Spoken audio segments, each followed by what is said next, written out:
준비된 모든 것들이 다 빠짐없이 전달될 수 있도록 축복하시고, 듣는 사람들의 마음속에 준비한 사람의 마음과 하나가 되어서 하나도 빠뜨림없이 다 받고 서로 더욱더 신앙의 증진이 되고 하나님의 성실한 일꾼으로 남을 삶을 살 수 있도록 좋은 생명의 양식을 먹게 하여 주시옵소서.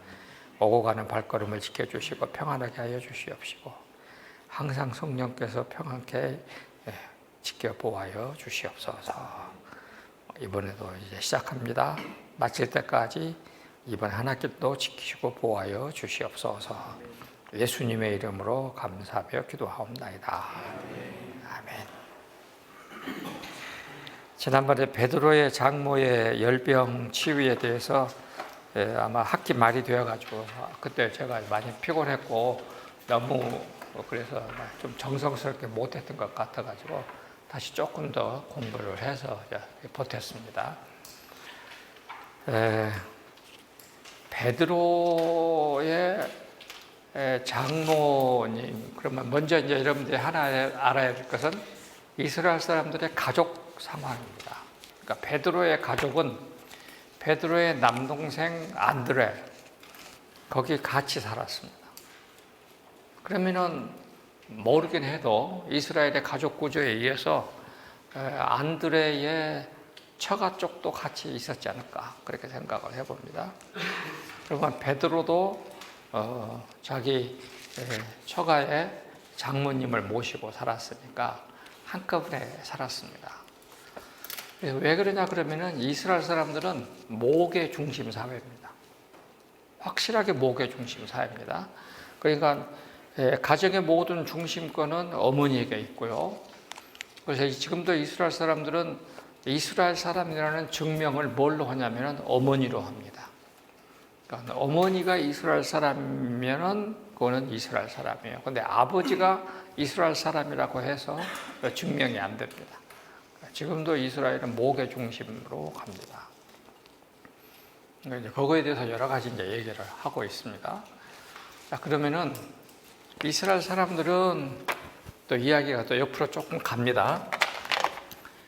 우리가 잘 아는 대로 여러분들 관심이 별로 없겠지만은 1853년에서 56년이 크리미아 전쟁입니다. 우리가 말하는 지금 현재 크림반도, 우리가 크림 전쟁, 크리미아 전쟁 여러 가지 이름으로 부르는데, 요거는 러시아가 지금 밑으로 내려오는 것입니다. 밑으로 내려와서 여기 흑해가 있으면 여기 이제 오데사 이 항구를 차지하기 위해서요. 그러면 이 오데사 항구를 통해서 여기가 이제 우리가 아는 요즘으로는 옛날에 키예프, 우크라이나에 이렇게 이제 통하는 것입니다. 그러니까 러시아가 밀고 들어오려고 그러니까 여기 있는 프랑스하고 영국이 힘을 합쳐가지고 여기서 러시아를 물리친 전쟁입니다. 이것이 이제 크리미아 전쟁이고, 이때에 나온 이제 위대한 여성이 누구냐면 나이팅게일이 나왔습니다. 그래서 크리미아 전쟁 때 나이팅게일이 우리가 간호학이라는 것이 거의 최초로 나오기 시작을 했습니다. 그래서 러시아가 지고 프랑스가 대승리를 했습니다. 그리고 1871년에서 72년까지 또다시 한 번 이번에는 독일하고 러시아하고 힘을 합쳐가지고 다시 일로 내려오기 시작했어요. 그러니까 러시아는 지금도 일로 내려오려고 그래요. 한국은 이쪽이니까. 그랬는데 이거를 프랑스가 이제 자기가 한번 전쟁에 이겼기 때문에 한바탕 붙었는데 프랑스가 100% 깨져버렸어요. 그래가지고 여기 전쟁에서는 독일이 승리를 했습니다. 독일이 승리를 하니까 프랑스에서는 왜 독일이 승리하냐, 자꾸 독일에 대한 이 반감으로 그 원인 분석을 쭉 하다가 누군가가 우리 사령부 쪽에서 독일 쪽으로 정보를 흘렸다 해가지고 간첩 색출을 하기 시작을 했습니다. 그런데 그때 한번에 하면 이게 이제 여러분들이 우리는 드레스푸이를 이렇게 읽었는데 드라프시.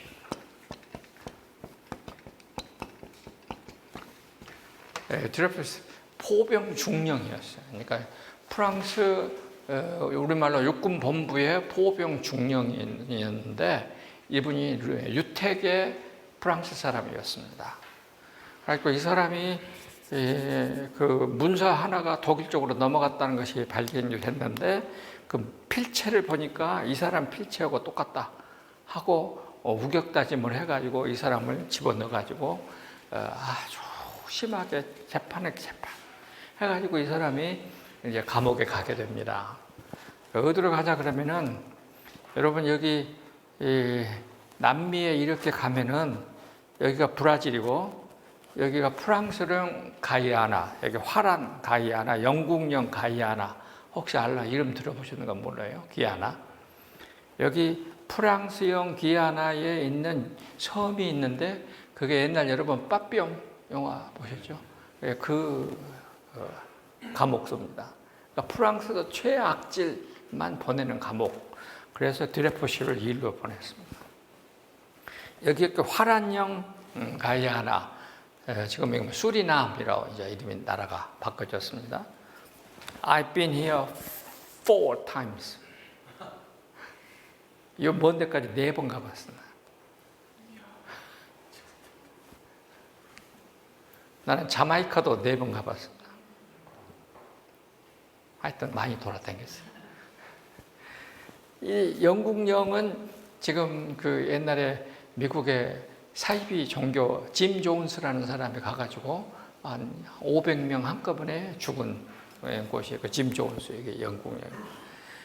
아무튼 이런 데인데, 여기가 이제 베네수엘라고요. 근데 제가 옛날 갔을 때 베네수엘라는 70년대 갔을 때 베네수엘라는 진짜로 천국이었습니다. 그러니까 베네수엘라가 베네 아주 그러니까 초록색이 파란색이 아주 좋은 곳. 그런 땅이었는데 참 지금 베네수엘라가 저렇게 된 거 도저히 이해가 안 되는 거예요. 아무튼 이런 데인데 여기 가서 감옥 생활을 하다가 1905년에 감옥에서 풀려났습니다. 재심을 청구하고 나중에 그 기밀 문서를 유출시킨 원 저자가 이제 발각이 됐어요. 아무튼 이리 해가지고 이 사람은 1894년에서 거의 10년 동안 억울한 감옥살이를 했어요. 그래가지고 그러니까 요 사건을 이제 취재한 사람이 오스트리아 출신, 그러니까 오스트리아 출신 유택의 독일인이었습니다. 그래서 그 사람이 게오르그 헤르츠예요.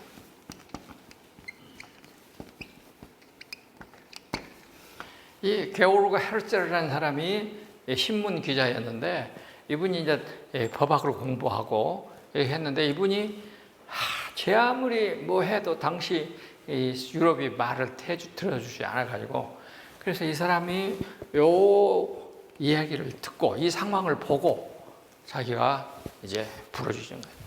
우리 유대인들은 우리 원래 나온 본국으로 돌아가자 해가지고 유대인 본국으로 돌아가기 운동을 물론 그 앞에도 있었어요. 그 앞에도 있었는데 크게 부르짖어가지고 1891년에 스위스 바젤에서 제1차 시온주의 세계대회를 열어가지고 그때 내린 결론이 우리는 전 세계인이 법적으로 허락하는 상황으로 우리가 우리 원래의 고향인 이스라엘로 돌아간다 하는 결의를 했습니다.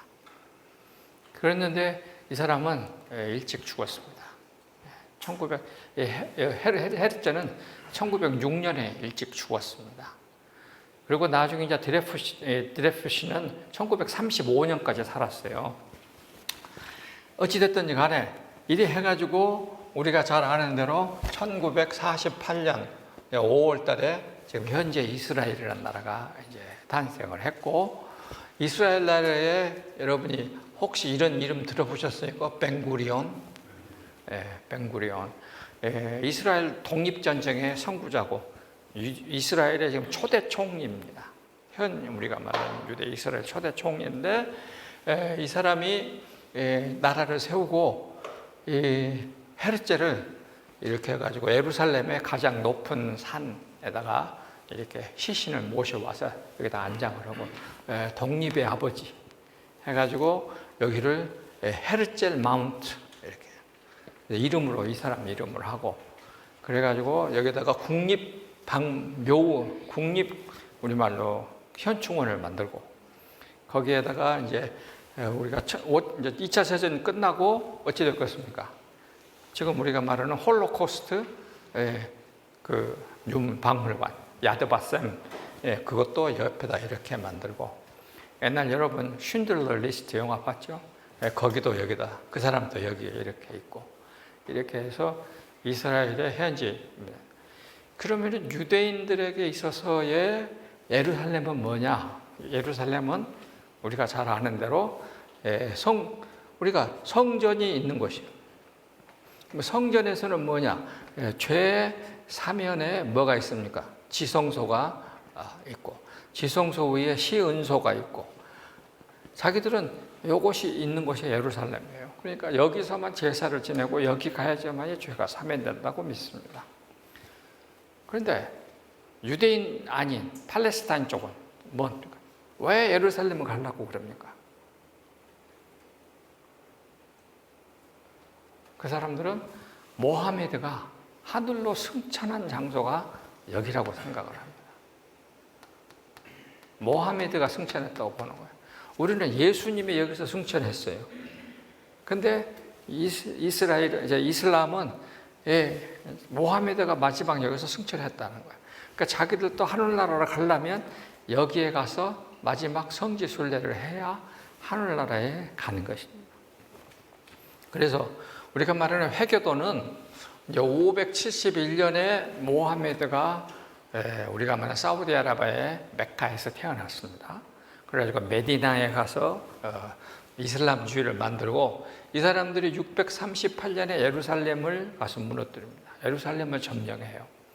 예루살렘을 점령해가지고 그 다음에 이 사람들이 어떻게 하느냐 711년에 지금 우리가 말하는 북아프리카 모로코 지브롤터 해협을 건너가지고 스페인 땅을 점령을 합니다. 711년이에요 여기에. 그래가지고 여기 피레네 산맥을 넘어서 이제 프랑스로 넘어갔는데 732년에 그 철폐하고 해서 이때부터서 언제까지 1492년까지 스페인 땅에 누가 있었냐면은 회교도들이 다스린 땅이었습니다. 그런데 우리 기독교적으로 보면은 AD 70년에 예루살렘이 멸망했습니다. 예루살렘이 멸망을 하니까 예루살렘이 멸망했을 때에 유대인들이 다 전 세계로 흩어졌습니다. 전 세계로 다 흩어졌어요. 전 유럽으로 흩어졌던 유대인들은 항상 그 자기들이 식민지가 됐든 어디가 됐든지 가장 상업이 또 정치적으로 경제적으로 부흥한 도시를 가니까 로마에 그래서 우리가 로마서도 그렇게 해서 나온 것이죠. 로마로 갔는데 로마가 AD 410년에 멸망을 했어요. 서고토의 알라레키라는 장군에 의해서 로마가 멸망을 합니다. 그러니까 로마 지역에 있었던 이태리에 있었던 유대인들이 다 어디로 가느냐? 여기 스페인으로 도망을 갔습니다. 스페인에 가가지고 여기서 지내는 것입니다. 여기 스페인에서 사는데 이 스페인에 있는 유대인들에게 여기 회교도들이 이제 여기 가서 살고 있는데 711년 되니까 회교도 국가가 돼버리는 거예요. 그러니까 이제 유대인들은 뻥했죠. 이제 야 유대인들이 우리를 또 죽일 거다. 그 생각을 했는데 유대인들은 우리 회당에 와서 이슬람 회당에 와서 1년에 한 번씩 제사를 참석을 하면 거주 허가를 준다. 해서 유대인들은 이렇게 가는 것입니다. 여기 가가지고 회교도 사원에서 1년에 한 번씩 제사를 지냅니다. 제사 지내고 나면 이제 여호와의 이름이 아닌 알라의 이름을 불렀으니까 막 이렇게 하지 않겠어요? 이렇게 하면서 입을 씻고 회개하면서 우리 같은 죄인을 하나님이 용서해 줬다라고 부른 찬송이 먹었어요. 바다를 먹물로 샀고 하늘을 두루물로 샀고 그 찬송이 이제 거기서 나옵니다. 이때부터 나오는 찬송입니다. 그러니까 유대인들은 자기들이 하나님께 은혜를 받았다라고 했을 때 부르는 찬송이 이때 이후로 지금까지도 그 찬송이 그대로 나오고 우리 찬송에 지금 있는 것입니다. 옛날 그 아우슈비츠에서 스웨덴 출신 여자 이름 얼른 생각이 나는 것이야. 그 사람이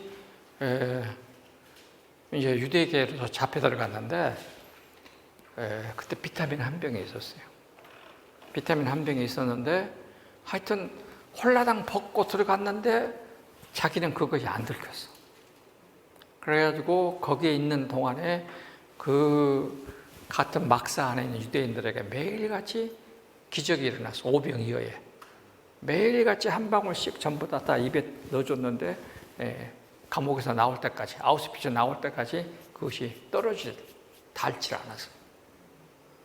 그래서 우리나라에도 왔는데 그분이 십자가를 이렇게 등에 짊어지고 다니면서 이제 선교하는 그 유명한 분이 있었어요. 그러다가 1492년에 통일 스페인이 됐습니다. 그러면 회교도들을 다 몰아냈어요. 그래서 여러분들 역사에는 레콩퀴스타라고 하는 것입니다. 그리고서 1490년 여기 이사벨라, 지금 콜럼부스에게 돈을 주어서 나가요. 그리고 여기가 이제 임금이 교황이 알렉산더 6세. 알렉산더 6세라는 가장 못난 임금이 이때 이제 있었어요. 그리고 이사벨라가 콜럼부스에게 돈을 주었고, 이런 세계로 해서 이제 스페인이 기독교권이 되니까 유대인들이 더 이상 거기에 살 수 없게 됐습니다. 그래서 여기 있는 유대인들이 또 도망을 갑니다. 가장 많이 도망하는 것이 이제 폴란드, 헝가리, 그 다음에 에스토니아, 그 다음에 우크라이나, 이런 쪽으로 많이 도망을 가요. 그리고 이제 또 이 사람들이 또 어디로 도망을 가느냐? 현재 우리가 말하는 구르지아, 옛날에는 구르지아라고 했죠. 조지아. 지금은 이제 도우자. 그러니까 카프카스, 카프카스라고 해가지고 아시아 그 지역으로 많이 도망을 갔습니다. 그 다음에 또 하나는 이란, 이라크 이쪽으로, 그 다음에 중동, 북아프리카로 많이 도망을 갔습니다. 그리고 아마 제가 알기로는 확실히 모르는데 이때의 유대인들이 중국까지 해요. 그래서 중국 지금 그 불교 유적 많이 나오는데 도낭, 거기에도 있었습니다. 지금도 있다 그래요. 그리고 인도에도 있고 유대인들은 그렇게 흩어졌습니다. 이렇게 해서 유대인들이 1948년이 되니까 여기 있던 유대인들이 다 상당히 많이 돌아와서 현재 이스라엘을 만들었는데, 이스라엘을 만드는 주축 세력들은 이 사람들이에요. 이 사람들이 1917년에 러시아가 공산혁명이 됐죠. 그러니까 여기에 있던 유대인들이 전부 다 USA, 뉴욕으로 다 도망을 갔습니다. 뉴욕에 가서 현재 경제적인 힘을 잡고 살았던 사람들이고, 지금 요 계통의 유대인들이 지금 현재의 이스라엘을 지켜가고 있는 그런 사람들이고, 그래서 이 사람들 중에 이제 우리가 말하는 하시딤이라고 해서 아주 보수 경건주의자, 유대 정통주의자를 만들어가고, 지금도 그 사람들이 오늘날의 유대주의를 지키고 있고 이스라엘 나라를 지키고 있고, 이런 것들이 지금 생각해 보면 우리가 지금 예수님 시대의 유대주의 얘기를 아무리 해도 여러분들은 그림이 잘 안 그려질 텐데, 요즘 요것을 생각하면 얼마나, 지금 이때만 해도 지금 예수님 때부터 얼마나 시간이 흘렀는데 2000년이 지났는데도 그때나 지금이나 바꿔지지 않고 그렇게 살아가고 있는 사람들. 그러니까 주로 이쪽 에스토니아, 그 다음에 폴란드, 헝가리 이쪽에 있었던 보수 정통파 유대인들이 지금 현재 이스라엘로 돌아와가지고 경건주의, 유대주의를 만들어가고 있습니다. 아마 오늘 이제 예수님 이야기 이해하는데 굉장히 도움이 많이 될 것입니다. 유대주의자들은 진짜로 판받았어요. 하여튼 유대인들은 안 만나는 게 최고로 좋습니다. 근데 전 세계에서 유대인이 없는 나라가 딱 한 군데 있어. 어디요? 대한민국. 하여튼 코카콜라가 장사가 안 돼가지고 연구를 하는 나라. 진짜요. 왜 코카콜라가 이렇게 안 팔리냐? 코카콜라가 가장 안 팔리는 나라가 대한민국. 나부터 안 마시니까.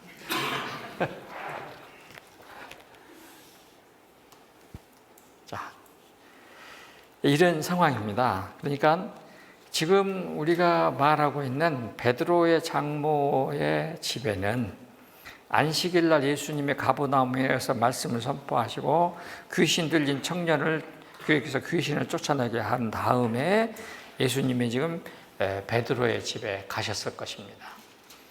그러니까 베드로는 예수님을 자기 집에 모시고 그 열병이라고 그랬거든요. 열은 그대로 말 그대로 열나는 병입니다. 열병.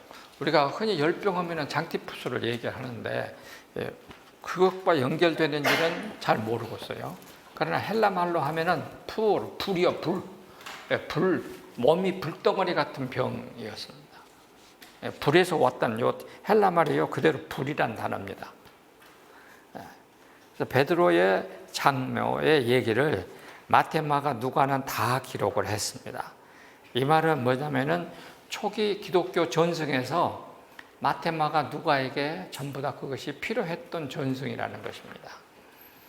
그러니까 초기 기독교 공동체는 요 얘기를 다 알고 있을 정도로 전부 중요한 사건이라는 것입니다. 요한복음은 없습니다. 자, 요한복음이 없는 게 뭐가 있습니까? 귀신 얘기가 없습니다. 귀신을 쫓았다는 얘기가 요한복음에는 없습니다. 그 다음에 또 뭐가 없냐 그러면 나병에 대한 기록이 없습니다.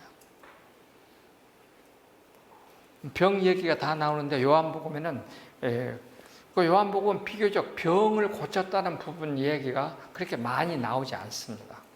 마태복음, 마태, 마가, 누가 공간복음에 비해서. 그런데 상황은 조금씩 다릅니다. 그래서 마태복음은 8장에 있습니다. 8장에 있는 얘기는 뭐냐 그러면 산상수훈 다음에 있는 것처럼 얘기를 만들어 놨습니다. 그런데 산상수훈은 언제 있었냐면은 예수님의 공생의 두 번째에 있었습니다. 그러니까 공생의 2년 차에 있었습니다. 그걸 어디서 알 수 있냐면은 요한복음 6장에 보면은 예수님이 산상수훈 얘기를 하세요. 오병이어 얘기를 하십니다. 그러니까 요한복음 6장의 오병이어의 얘기입니다. 그러니까 마태는 그것을 마태복음 14장에 두었는데 요한은 그것을 요한복음 6장에다 두었습니다. 그리고 요한복음은 예수님의 산상수훈의 얘기를 생명의 떡, 생명의 음식 이런 식으로 해서 그것을 굉장히 신학화한 개념으로 표현을 했는데 마태복음은 그렇게를 하지 않았습니다. 마태복음은 그래서 시간적으로 보면은 마태복음 14장 다음에 있어야 될 얘기인데 이것이 8장으로 지금 앞으로 당겨져 있는 것입니다. 그렇게 알으시면 됩니다. 그러면은 마태복음 5, 6, 7장에 있는 산상수훈도 어디에 있어야 되냐 하면은 시간적으로는 공생의 태 두 번째 유월절, 두 번째 이월절 끝나고 거기서 있었던 사건입니다.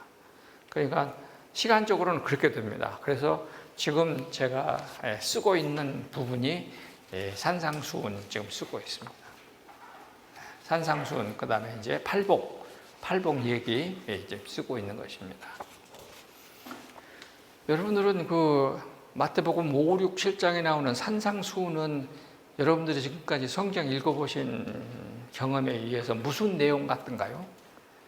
5, 6, 7장의 내용을 한마디로 말을 한다면 뭘 것 같아요? 성경에 읽었을 때 살인하지 말라 했는데 나는 너희에게 가르치노니 뭐라고? 형제를 향하여 바보라고 요구하는 것도 살인이다. 마태복음 5, 6, 7장은 전부 다 그런 것입니다. 구약에서는 이랬는데 나는 이렇게 가르친다. 구약에서는 이렇게 했는데 나는 이렇게 가르친다.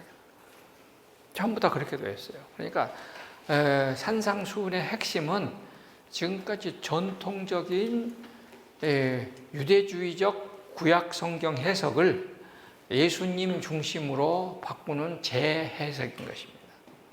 그러니까 성경에 본래 본문이 하나 있었어요. 이웃을 사랑하라. 그것을 유대인들이 해석을 해놨어요. 그러면 예수님은 유대인들의 해석을 어떻게 하나요? 재해석. 재해석을 해서 원래의 하나님의 하신 말씀으로 되돌려 놓는 것이 산상수훈입니다. 이해가 되죠? 그러면 그런 중에서 가장 유대인들이 가장 크게 알고 있는 개념이 뭐냐? 복의 개념이다. 그래서 팔복에 대한 얘기가 제일 앞에 나오는 것입니다. 그러면 마태는 팔복 얘기를 맨 앞에다 뒀다 이거예요. 그 말은 뭐겠습니까? 유대인들이 가장 관심이 있어 하는 주제가 뭐냐면 복이다 이것이에요.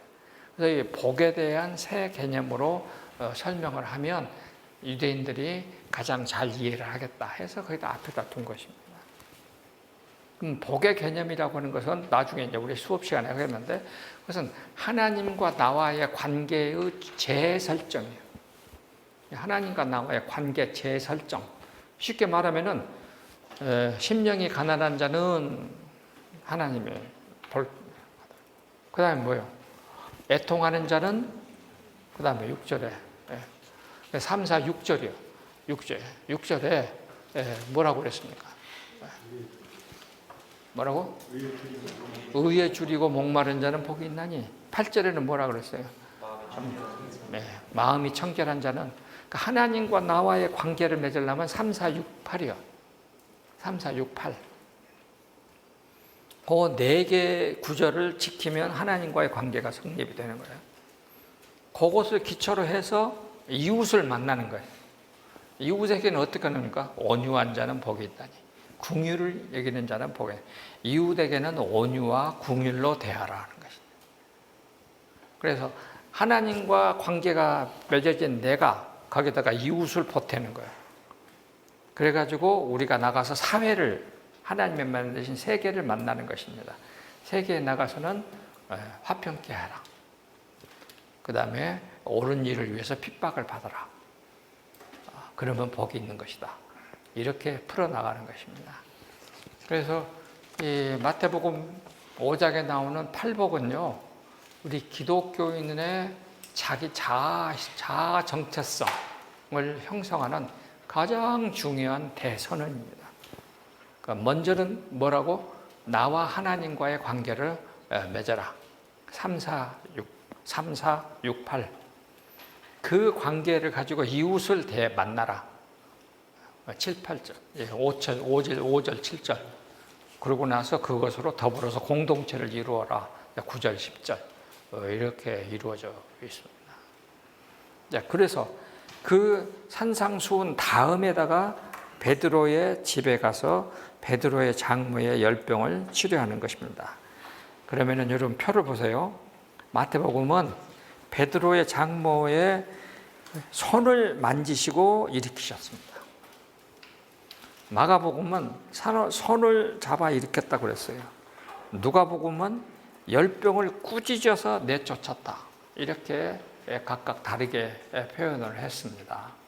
그러니까 이거는 초대교회의 전승의 차이가 있으니까 그거는 이제 어쩔 수가 없습니다. 그런가 보다. 그냥 같은 뜻으로 보면 됩니다. 손을 잡아 일으키셨다. 그리고 그 다음에 베드로의 장모가 수종 들었다. 우리말로 수종 들었다 하면 그냥 가서 수발 들었다 이런 말이 아니고 이거는 우리가 굉장히 조심해야 될 부분입니다. 자, 유대인들은 손님이 오면 어떡합니까? 남자는 남자 방으로, 여자는 여자 방으로. 그래가지고 남자들은 비스듬히 이렇게 누워가지고 베개 같은 것도 대고 하여튼 한 서너 시간은 밥을 먹는 것이. 그걸 했다 그 말이에요. 수종 들었다는 그냥 물 한 잔 주고 커피 타다 줬다는 것이 아니고 그 많은 사람들의 식사를 대접했다라고 하는 것을 의미하는 것입니다. 굉장히 큰 수고를 했습니다. 그러면은 지금 열병으로 그렇게 오랫동안 누워서 펄펄 끓던 그 사람이 이렇게 했다. 우리로서는 도저히 상식이 안 가는 얘기인데 지금 성경은 그렇게 기록하고 있습니다. 자, 이제 이런 내용들입니다. 그래서 지금 마태는 이 사건을 또 이사야 53장 4절에 우리의 연약함을 담당하시고 라고 하는 소위 말해서 고난 당하시는 예수님 메시아 이사야 53장의 이야기로 연결시키고 있습니다. 그러니까 마태는 항상 뭘로 연결시키냐면 구약 성경에 이랬는데 이것이 예수님에게서 성취됐다라고 이렇게 연결시키고 있는 것입니다. 자, 그 다음 페이지로 가겠습니다.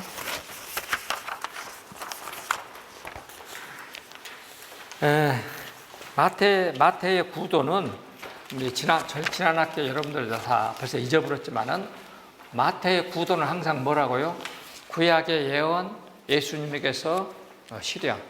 그러니까 구약 시대에서 이렇게 말했는데 이것이 예수님에게서 실천된다, 실현되고 있다라고 하는 구약의 promise and fulfillment예요. 그러니까 이게 구약 성경의 promise가 예수님에게서 fulfill, 성취됐다. 약속과 성취 구도입니다. 그러니까 마태복음의 핵심 기록의 방법은 구약의 약속, 예수님에게서의 성취라고 하는 구도로 되어 있습니다.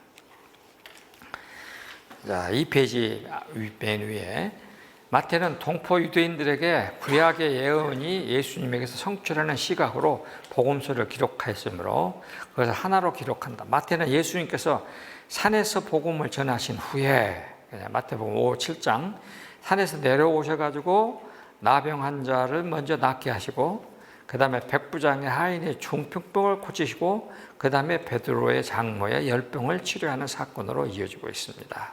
자, 여러분 잘 보세요. 이 마태복음에 이렇게 쓴 구도가 뭘까? 자, 제일 먼저 나병 환자는 뭡니까? 유대 사회에서 어느 누구도 만나주지 않는 최하층의 사람을 말을 합니다. 그 다음에 로마의 백부장, 이것도 어쩌습니까? 유대 사회에서 아무도 만나주지 않고 사람 취급하지 않는 이방인, 그 사람을 만났습니다. 그 다음에 세 번째, 유대 사회에서 여자, 나이 많은 장모, 이거는 어떻게 되겠습니까? 또한 동시에 유대 사회에서 이스람 하나 사람으로 취급하지 않는 여자라 이거예요. 그러니까 예수님이 이렇게 여자를 만나 주셨다, 여자를 치료해 줬다. 그러면 당시 유대 사회에서 가장 사람으로 취급받지 않는 세 부류의 사람을 예수님이 만나 주셨다는 것을 의미하는 것입니다. 구도가 그렇게 되어 있어요. 그걸 눈을 보고 읽으시면 됩니다. 그리고 나서 나중에 이제 간다. 이 사건을 통해서 마태는 동포 유대인들에게 예수님은 우리의 질고와 슬픔을 대신 짊어지신 어린 양이다라고 하는 이사야 53장 4절의 말을 끝나는 것입니다. 그리고 이 가버나움의 회당에서 베드로의 장모의 집에 이르기까지 귀신 들린 자들의 입에서는 당신은 하나님의 거룩한 입니다, 당신은 하나님의 아들입니다 라고 하는 떠드는 소리가 계속 뒤에서 들리게 해놨습니다. 그러면은 이 구도는 뭐냐 그러면은 예수님을 가버나움 회당에서 욕하던 바리새인들과 서기관들과 유대교 지도자들은 사라졌다는 것입니다. 없어요. 그 사람들에게는 이런 칭호가 따라가지 않았습니다. 그런데 바리새인들이 가장 증오하는 사회의 하층민을 만나는 예수님에게는 당신은 하나님의 아들입니다, 거룩한 자입니다 라고 하는 칭호가 지금 뒤에서 나온다는 것입니다. 그러니까 요거는 예수님이 나중에 호산나하고 예루살렘에 들어가셨을 때 뭐라고 그럽니까? 어린아이들이 소리 지른다 그러니까 막을 까요 그러니까 예수님이 뭐라고 하십니까? 너희들이 그걸 막으면 내가 누가 소리 지르게 하겠다? 돌들이 소리 지르게 하겠다. 이렇게 지금 구도가 가는 것입니다. 성경 이제 깊이 생각하고 읽으면 그렇게 재밌어요. 이렇게 볼 때 공관복음에서는 다 같이 예수님은 구약으로부터 약속된 메시아 그리스도이시고 우리 유대사인의 질병을 치료하시고 의사이시고 우리를 사단의 세력으로부터 자유케 하시는 해방자이시다라고 하는 것을 선포케 하는 것입니다. 왜냐하면 이게 다 들어있어요. 왜냐하면 가버나움 회당에서 귀신 들린 자를 자유케 했으니까 해방자이시죠. 그 다음에 여성을, 그 다음에 이방인을, 그리고 나환자를 해방시켰습니다. 이 사건을 요한복음은 말하지 않는 이유가 뭘까? 쭉 다 말을 하고 있습니다. 그래서 예수님은 이제 그 얘기를 쭉 했고요. 다 했으니까 넘어가고, 그 다음에 어찌되었거나 공관복음서는 베드로의 장모의 열병 치료와 즉각적인 식사 대접, 그리고 귀신 들린 자들에 대한 축기를 통하여 무엇을 말하려고 했습니까? 지금 여기요, 귀신 들린 자의 축기라고 하는 이 부분을 어디서 말하고 있냐면은 마가복음에 나와 있습니다. 마가복음에 보면은 뭐라고 그랬냐면은 장모의 열병을 이제 주일 낮 예배, 우리말로 말하면 점심 시간에 치료를 끝났을 것 아닙니까? 그리고 베드로의 집에 가서 점심 시간을 치료해 주시고 점심을 거기서 드셨어요. 그랬더니 마가복음은 뭐냐면은 온 마을이 문 앞에 모였다 그랬어요. 온 마을이. 그러면 온 마을이 모였으면은 당시 가버나움의 인구가 2,000명이라 그랬거든요. 그러면은 성경에 보면은 산상수훈을 듣고 예수님의 제자들은 배로 이렇게 건너서 오고 예수님도 배 타고 오셨는데 배가 안 보이니까 그 사람들이 전부 다 미리 가버나움으로 와 있었다 그랬거든요. 성경을 읽으면 지금 내가 무슨 말인지 알아요. 네? 그러니까 얼마나 많은 사람이 지금 거기에 모여 있었겠습니까? 그러니까 이 베드로의 집 앞에는 최소한 좋게 한 4,5천 명은 좋게 모였을 거라고. 그 동네가 뻑뻑해갖고 지나갈 수도 없을 만큼 많이 모였는데 거기에서 그 사람들을 예수님이 해질 때까지 밤 늦게까지 치료해 주시고 귀신을 쫓아내 주셨다 이 말이에요. 나도 그러면 참 좋겠어. 나도 속없이 신학생 때는 나도 조용기 목사처럼 신유의 은사가 있게 해주세요. 기도 많이 했네. 그게 아는 사람은 없을 거예요. 근데 그게 얼마나 피곤한 건데. 잘못하면 김기동 같이 되니까 걱정해야 돼. 자, 왜 그랬을까? 저는 이렇게 생각해 봤습니다. 이건 전혀 새로 쓴 것입니다. 당시 병든 사람들은 어떻게 병을 치료받았을까 하는 얘기입니다.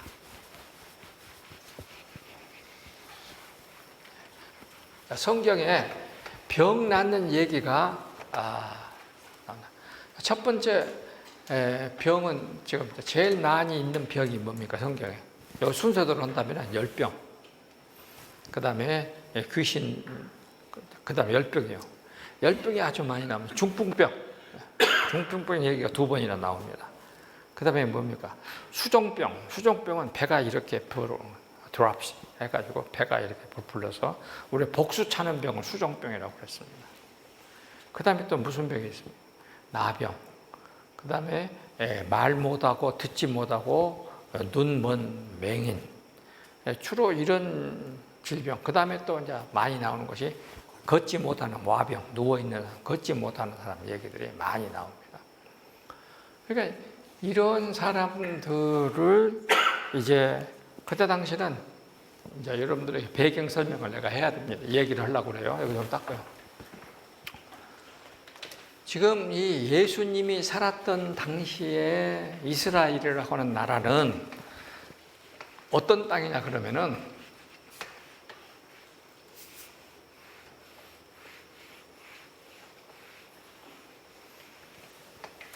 자, 알렉산더 대왕이 BC 320년에 알렉산드리아라고 하는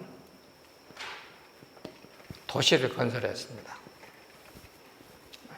지금 이 알렉산드리아가 현재로는 이집트 그 북부 해안에 있는, 지금도 그 이름을 그대로 가지고 있는 도시, 책만도 80만 권 책이 있었고 세계 최고의 도서관이 있었던 것이고.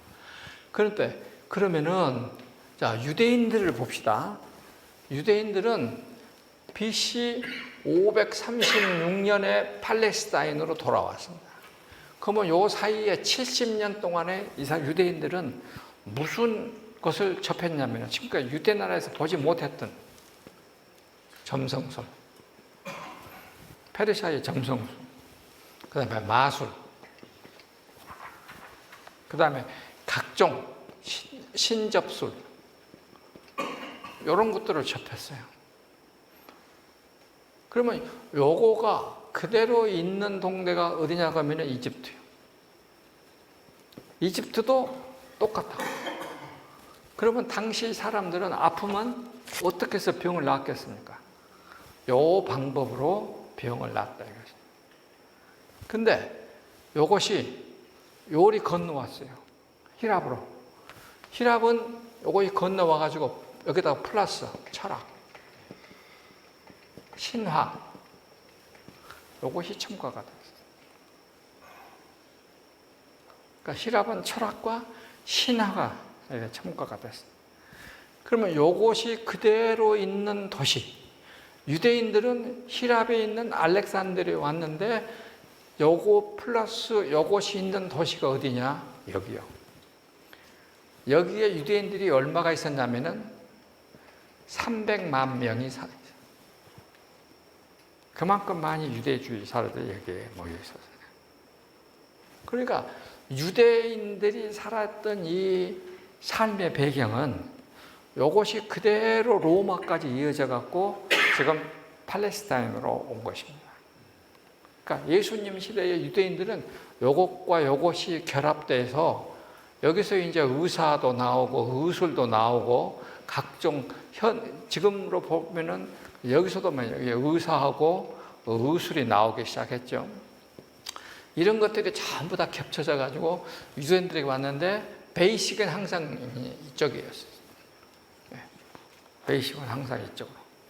그러니까 아프면, 그러니까 예수님이 요한복음 9장에 날 때부터 안진병이 된 사람이 있었죠. 아직 날 때 보지 못하는. 그 누구 때문에 그런가? 뭐라 그럽니까? 누구 죄 때문에 그렇게 됐습니까? 이렇게 생각. 그 다음에 이제 간질하는 사람. 그거는 사람의 힘으로 나설 수 없으니까 신의 도움으로 나서야 된다. 이렇게 생각을 많이 했어요. 이런 식으로 해서 우리나라도 마치 그랬지만 이쪽 동네 사람도 당시에 그랬다 이것입니다. 제가 여러분들에게 말씀을 많이 드렸는데 옛날 우리나라 콜레라 걸리면 어떻게 나섰겠습니까? 대한민국에 콜레라 걸리면 어떻게 병 나았겠습니까? 왜 우리나라 책에는 안 나와? 선교사들의 기록에 자세하게 나오니까 거기가 제일 정확해. 콜레라가 걸리면 무당을 부르면 무당이 고양이 갓을 쓰고 고양이 한 마리를 데리고 구슬하러 와. 그래가지고 구슬 내내 가장 많이 내는 소리가 야옹야옹 소리를 내면서 구슬하는 거예요. 네, 그리고 이제 구슬 끝나고 가면 고양이를 끈에 묶어갖고 문고리에다 묶고 회초를 하나 주는 거예요. 그런데 의사가 이제 물어. 무슨 일로 오셨어요? 그러면 배에 쥐가 들었습니다. 그래서 콜레라를 뭐라 하면 rat diseases, 쥐병이라고 해요. 그 선교사들이 어째서 아파요? 배에 쥐가 들었습니다. 이해를 못하는 거야. 나중에 우리가 탈수를 많이 하면 어찌 되겠습니까? 장이 꼬이면 뒤틀리고 아프고, 그러니까 그것을 쥐가 속에서 내 장을 뜯어먹는다 이렇게 생각을 한 거예요. 그러니까 고양이가 오면은 쥐가 나가니까 병이 낫는다.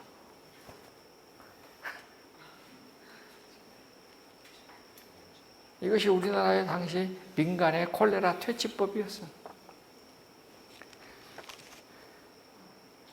참, 그건 내가 한 말이 아니라니까. 선조서 보고서에 그대로 나와요. 그대로 나와요. 지금 내가 말하는 그대로 나와요. 그러면 이쪽 나라는 그런 것이 없었을까? 예수님 때도 그렇게 했겠죠? 열병이라고 하는 것이 뭐예요? 우리말로 표현하자면 장티푸스 아니야? 장티푸스도 뱃속에 쥐 들어있는 거나 마찬가지지.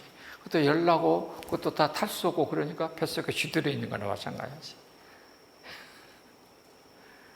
얼마나 무당 불러다가 이제 했을까?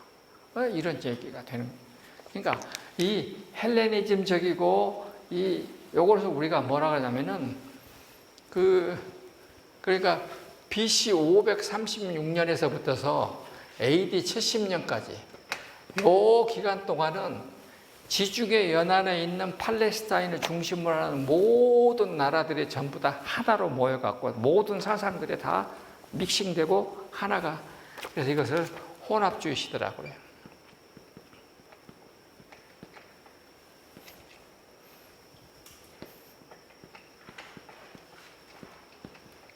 싱크레티즘이라. 우리도 많이 했는데, 우리나라는 따지면 시베리아 이쪽에 있는 샤머니즘, 그 다음에 중국에 있는 나는 중국을 한마디로 중국은 돈 나라. 중국 사람들한테 가서 탁 뭐이라고 하다가 이게 중국이 뭐냐? 그러면 아무 말도 안 해. 말 못해. 내가 칠판에다가 이렇게 딱 쓰고 중국말로 벌써 치엔 이렇게 있거든. 너희들의 신은 뭐냐? 치엔. 그러면 다 웃어. 중국은 돈 신을 믿는 나라예요. 한마디로 중국은 요걸 믿는 나라. 말도 못해 중국은. 중국은 틀림없습니다. 여러분 가보세요. 중국은 우리는 요걸 아주 천하게 여겼어. 우리나라는.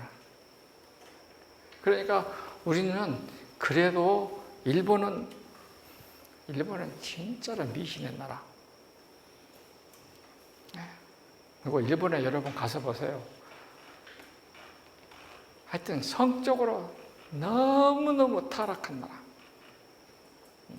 수없이 경험했으니까. 여러분들이 몰라서 그래요. 군산이 원래의 지금 음파 저수지 옆으로 해가지고 원거가 군산이에요. 거기에 원 군산에 약간 780명이 살았는 시골 마을이었어요. 근데 거기에 일본 사람들이 들어오기 시작했습니다.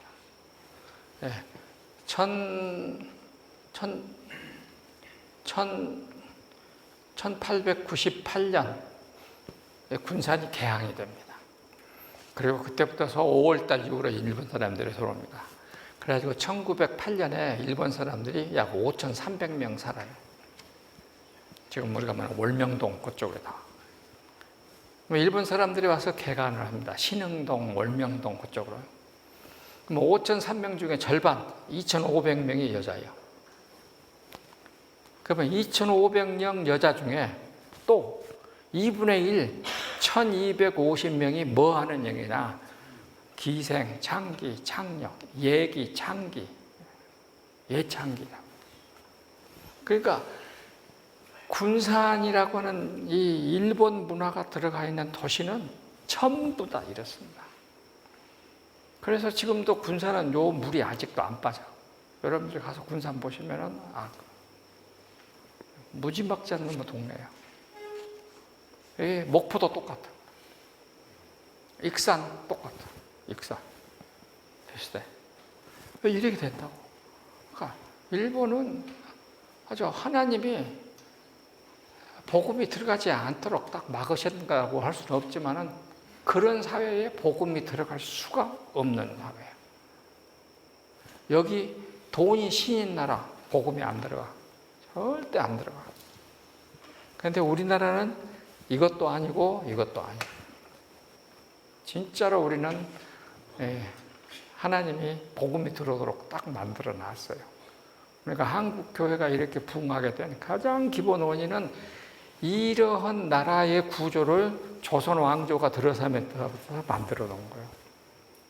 그래서 우리는 마을마다 서당이 있고 향교가 있고 그 다음에 학교가 있고, 그래서 우리는 소위 말해서 도를 배운 나라예요. 도를 배운 나라고 의를 지키는 나라예요. 특별히 우리 이쪽 쪽에는 여기다가 이제 의향이잖아요. 우리는 호남은 의향. 죽기 아니면 살기로 의향이야. 그래서 도와 의가 있는 나라에게 이게 호남에 딱 아주 중요한, 우리가 호남 한국에서 중요한 땅입니다. 그런데 이게 이런 땅에 지금 예수님이 가셔가지고 복음을 전하는 거예요. 그래서 바꿔놓기 시작하는 것입니다. 자, 보십시다. 2페이지 첫 번째, 공간복음은 헬레니즘적인 질병과 치료관에 머물러 있던 동포 유대인들에게 주술적 치료관에서 하나님의 치유와 해방으로 바꿀 것을 촉구하시는 것이다. 그래요. 뿐만 아니라 또 뭐냐? 당시 유대주의자들은 뭘로 표현하느냐? 한마디로 말하면 너네들은 아파서 여기 있는 병자들이다라고 예수님이 지금 거꾸로 지적하시는 것입니다. 뭐 특별히 누워있는 와병 환자, 그래서 그때 있죠. 사랑하는 동포 여러분, 우리는 누워 지내야만 했던 열병 환자입니다. 율법 행함을 통하여 의롭다 인정받을 수 없는 능력을 상실한 장기 와병 환자와 같습니다. 여러분, 이 질병에 치료할 수 있는 의사는 하나님의 아들이신 나사렛 예수 통해서만 가능합니다. 예수님께서 손을 만져주시는 치유의 은총을 받고 곧바로 일어나서 하나님 아들 예수의 식사 자리를 초청하여 음식으로 수종드는 민족이 됩시다. 이렇게 해석을 하는 것이 옳을 것 같습니다. 그러니까 베드로의 장모가 수종들었다는 것은 이런 뜻입니다. 그러니까 이것은 소위 말해서 비유적인 행동으로 말씀하시는 것입니다.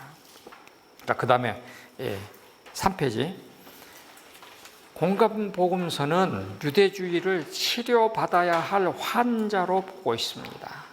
여기 이 노소스라는 헬라말 원래 뜻은 노소스라는 것인데, 그 다음에 거기에 치료하는 의사가 야트로스라고 그러는데요.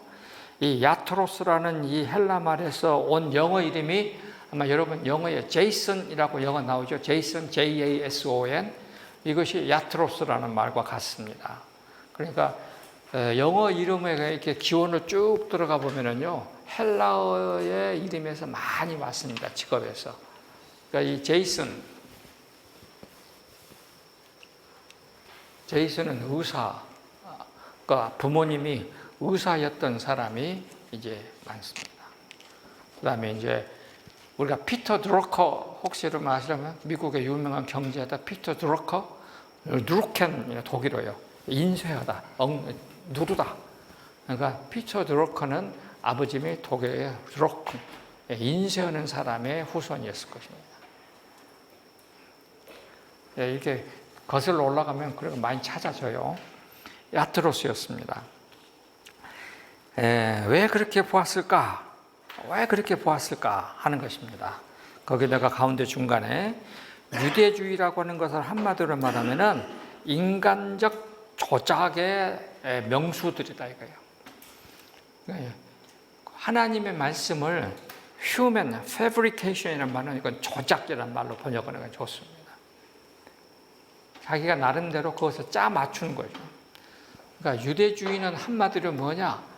이 하나님의 율법에 대해서 사람들이 만든 해석이라고 하지만은 그것은 인간적 조작이요. 자기들 시대에 맞게 자기들이 그렇게 만들어가는 거예요. 거의 쌓이고 쌓이는 것입니다. 그러면 우리가 로마서 공부할 때 거기에 파라바시스, 거기에 나오는 하나님께 범죄하는 것이 되는 겁니다.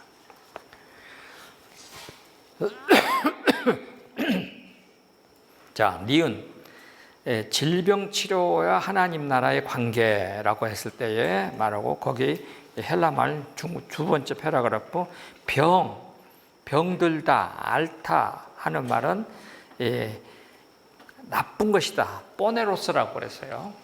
이게 지금 지난번에도 늘 여러분에게 말하는데 선과 악이 있습니다. 하나님에게 선한 것은 아가도스라고 합니다. 하나님 보시기에 선한 것. 하나님의 속성은 아가도스라고 말합니다.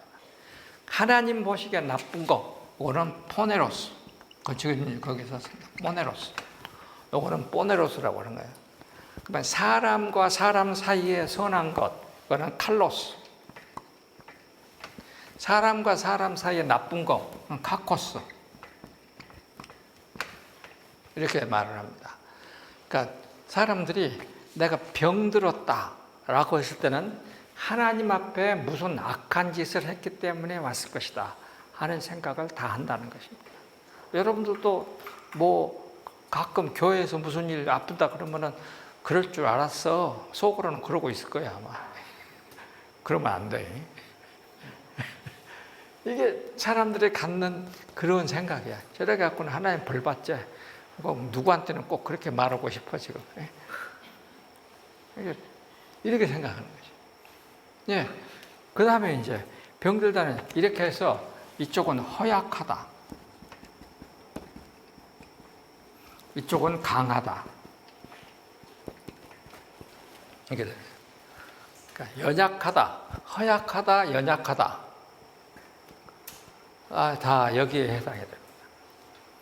하나님 앞에 악을 행하면 사람 사이에도 악하게 되고, 그러면 그 사람은 육체적으로도 허약하게 되고.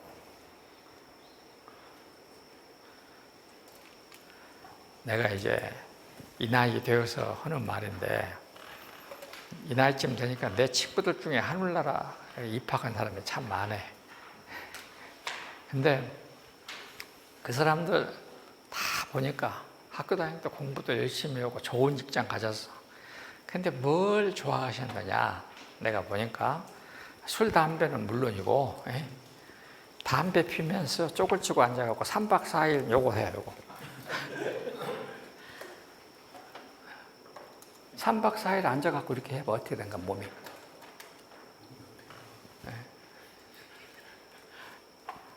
대부분 다 먼저 갔어. 대부분 아예 다리가 풀려갖고 걷질 못해. 힘이 풀려갖고. 근데 우리는 그냥 전도하러 다니느라고 그렇게 할 일이 왜 시간이 없어.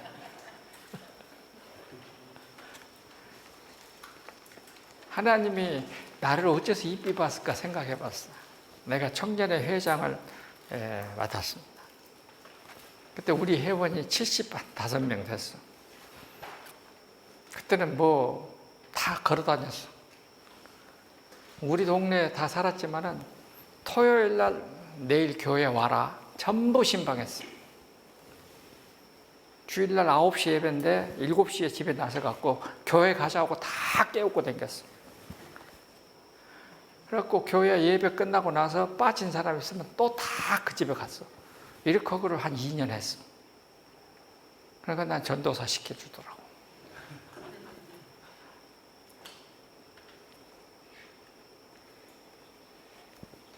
난 요거 안 해. 요거 할 줄 몰라. 진짜로 난 요거 할 줄 몰라.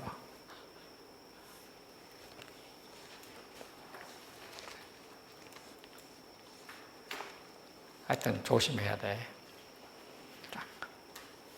약한 것이다. 그래서 병은 이게 자기가 만난 재난으로부터 약이 됐다는 뜻도 내포되었다. 병이라는 것은요, 전쟁에서 상처를 입었다는 말과 같습니다. 그러니까 주로 히랍 사람들은 전쟁에 가서 상처 입은 것이 병으로 연결되는 것을 많이 써놨습니다. 그래서 고대 이집트에서는 아픔, 병을 외부적인 적의 침입으로 발생한다고 보았고, 그것을 마술 혹은 적을 달랠 수 있는 재물의 헌납으로 치료가 이어진다고 생각하기도 했습니다. 간질인 경우에는 신에게 특별 기도를 드림으로써 병을 낫게 한다고 생각하기도 했습니다. 그러니까 이렇게 저렇게 보면 우리나라와 크게 다르지 않는 그런 내용으로 병을 했습니다. 그 다음에 여러분들이 군대 가면은 군의관들은 여기다 배지 찾죠? 군의관 배지가 뭡니까, 이거? 이렇게 나무가 있고 뱀이 이렇게 해가지고 이렇게 해서 뱀이 이렇게 올라가 있어요. 이것이 뭐겠습니까? 이스라엘 사람들이 출애굽할 때 불병을 만났죠. 불뱀, 병에. 그래서 모세가 만든 이 나박대기에다가 놋뱀을 만들면 그걸 쳐다보는 자는 낫는다. 성경은 그렇게 얘기를 했습니다. 성경은 근데 히랍 사람들도 똑같은 해석을 했어요. 그걸 달랐어요. 그러니까 제우스가 보낸 아스클레피오스 치료의 신이 이걸 들고 나타나서 그걸 들으면 한다 해가지고 지금 의수를 표현할 때는 이렇게 표시를 하고 있습니다. 그래서 신의 이름이 아스클레피오스예요. 이렇게 생각하고 있습니다. 고대 유대인들도 그러면 어쨌을까? 이걸 이제 새로 집어넣은 것입니다. 유대인들에게 있어서의 의사는 누구였을까요? 제사장이었습니다. 제사장은 의사의 역할까지 맡았습니다. 격리에 해당되는 피부병, 유출병 등 진찰과 격리 후 공동체 재진입 일체의 과정은 다 누가 하느냐? 제사장 몫이었습니다. 레위기서 10장에서 15장 사이에 다 나와 있습니다. 이 일을 맡기기 위해서 하나님께서는 12지파에게 땅을 분배한 후에 각 그 구역마다 누구 지파가 살게 했냐면 레위 지파가 흩어져서 골고루 살게 했습니다. 여러분들은 나중에 신명 여호수아서를 잘 읽어보시면 알 수 있습니다. 그리고 여호수아는 이스라엘 사람들이 또 하나 거기요. 이편 저편요. 이스라엘 사람들은요. 우리가 요즘 볼 때에 요단강 우리가 이렇게 이스라엘 이렇게 지도를 보면 요단강을 중심으로 서쪽 지역을 자기들은 이편이라 해요. This side. 이편. 요단강 건너 동쪽 지역을 저편 그래요. 이게 말하는 게 조금 다릅니다. 우리하고. 그러니까 성경 요단 저편 그다음에 요단 이편 이렇게 말을 해요. This side, that side 이렇게 말하는데 차이가 조금 있습니다. 그래서 그렇게 땅을 나누고 거기에 12지파에는 이 유대인들을 48성읍에 나누어서 배치를 해가지고 그 지역에 있는 각 지파들의 뭘 담당하게 했느냐 병을 혹은 각종 제사 업무를 다 담당하게 했습니다. 그러면 레위 지파는 어떻게 먹고 살았을까요? 레위 지파는 물론 땅도 조금 있긴 해요. 조금 있긴 한데 각 지파가 11조를 주는 거예요. 11조를 유대인에게 줘서 레위 지파에게 줘서 레위 지파가 먹게 했습니다.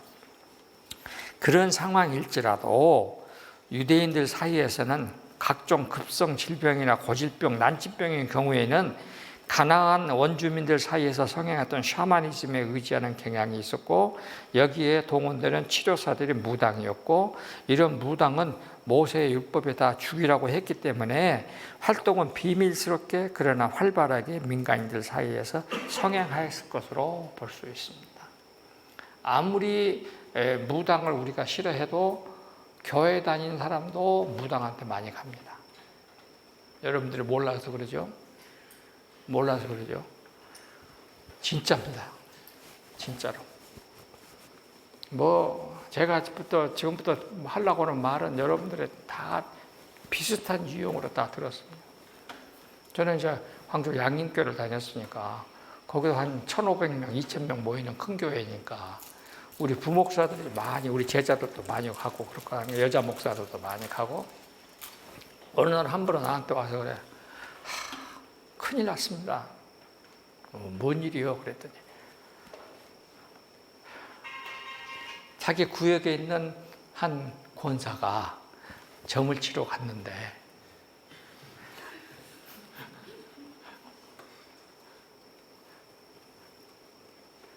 하여튼 내가 누구라고 할 수는 없는데 누구의 사모가 점을 치러 온 거예요. 그러니까 숫자가 많으니까 그건 잘 모르지. 근데 저 사람이 누구의 사모라는 건 알 거 아니라고.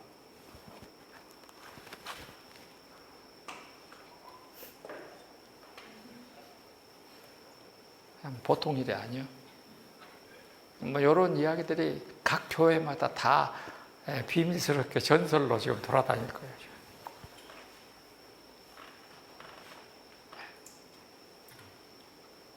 큰일이요, 큰일. 하여튼 정신 차려야 돼요. 그래서 그래서 예수님은 그러면 예수님의 축기는 어떻게 받아들여졌을까? 엑소시스트냐. 영어로 하면은.